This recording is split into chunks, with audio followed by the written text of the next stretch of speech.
1 year after the raid that killed Osama Bin Laden, President Obama campaigned for re-election on the demise of al-Qaeda. There is a reason why al-Qaeda is on its heels and has been decimated. There's a reason why Osama bin Laden and his lieutenants are not in a position to be able to execute plots against the United States. Not only were we able to drive al-Qaeda out of Afghanistan, but slowly and systematically we have been able to decimate the ranks of al-Qaeda. I said we'd refocus on the terrorists who actually attacked us on 9/11, and we have. And today, a new tower rises above the New York skyline, and al-Qaeda's on the path to defeat. But a man with access to the documents recovered from Bin Laden's compound says the president's public claims about al-Qaeda's strength did not match up with the intelligence gleaned from the items that were seized.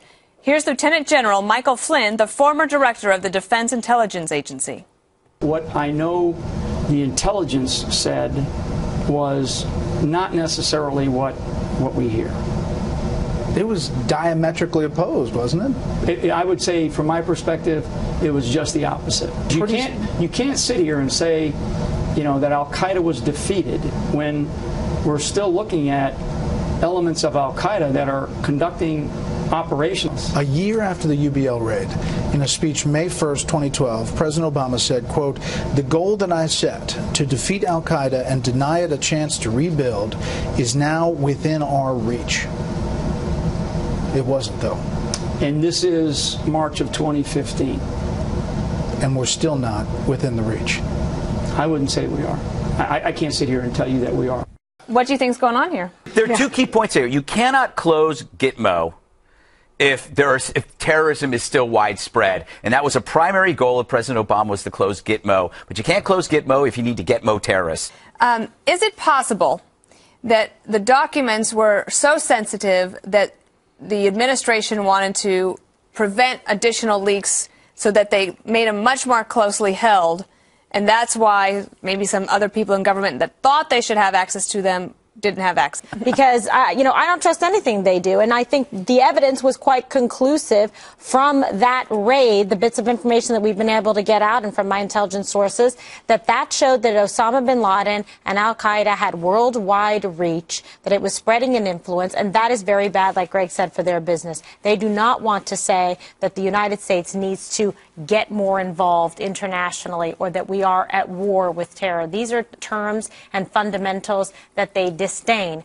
One thing that surprised me in this documents, Jesse, was that al-Qaeda's relationship with Iran is discussed in these documents, and I think that is, given what's happening now in Iraq, and also with the fact that the president is going towards trying to get a deal with Iran. I thought that struck me as the most troubling aspect of this. That struck me too. I'm not surprised the president lied. I mean, the fact checker called him liar of the year the other year on Obamacare. I'm not surprised he lied about al-Qaeda. Remember, this is the beginning of the election a couple of years ago. Remember, he said GM is alive and bin Laden's dead. It turns out Detroit's bankrupt and ISIS is creating a caliphate in the Middle East. But you're right.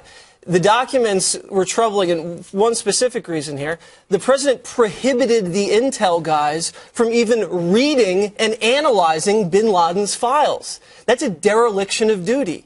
I mean, he's not just banning books, he's incinerating them. And what the documents said was they're trying to collaborate with Iranians. Yeah. They're trying to exploit the Arab Spring. And they're on the same side as the Muslim Brotherhood, the same Muslim Brotherhood that was invited to the White House. So, and all of a sudden the president's now saying, oh, you know, this has never been a safer world. Then Clapper comes out and says it's the most lethal year in terrorism of all time, 2014. So I think the new bumper sticker for the left should be Obama lied and people died. Well, I don't know. That's just what good. I like it. Juan, you earlier this week you had a chance to be at the White House, and I know that you can't say anything from that meeting, but if you could just give us a sense, are they divorced from reality?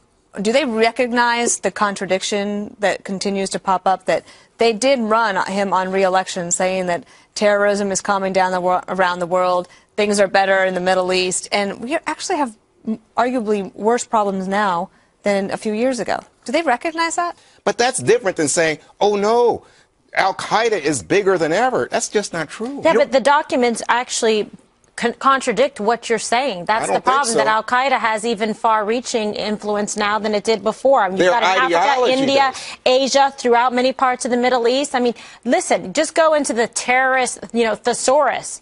Who cares if you call it al-Qaeda, or you call it ISIS? Nevertheless, we are at war with terror. And I think it's just very, very naive from a national security perspective to say, well, this offshoot of, AQ is not in business anymore.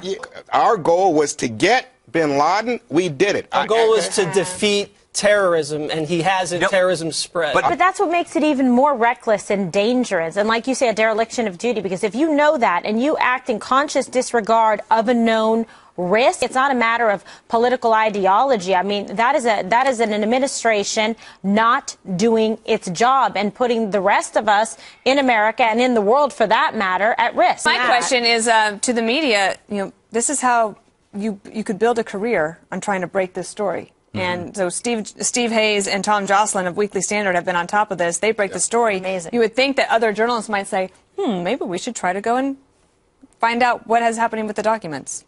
Let's just ask the question, because the administration has been pretty silent and not responded. They don't want to say, and this picks up on your point, they don't want to say that Bush and Cheney were right about the threats that face us here in America and in the Western world. I really do believe it had a lot to do with closing Gitmo. True. They wanted to say that the problem of terrorism was fixed. It wasn't broken.